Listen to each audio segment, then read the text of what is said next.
அந்த அசையாத மணி விளக்கு அசைந்த நேரம் அந்த பார்வதி முந்தியது நிற்கிறார். ஈரத்துயிலை இப்படி ஏந்து நிற்கிறார்.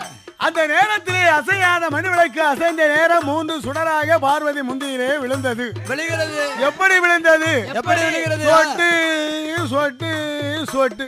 ஆமா, 3 சுடரும் விழுந்த நேரத்தில் அந்த முந்தியிலே விழுந்த சுடரை அப்படியே கூட்டி முடிந்தார்.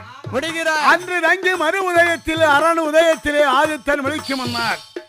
ஆதி ஆண்டவனுடைய கிருபையினால் ஆதி சத்தியானவள் அந்த முந்தியை அவுத்து பார்க்கிறார். அந்த 3 சுடரை எப்படி இருக்கிறது தெரியுமா? எப்படி 3 முண்டமா இருக்கு.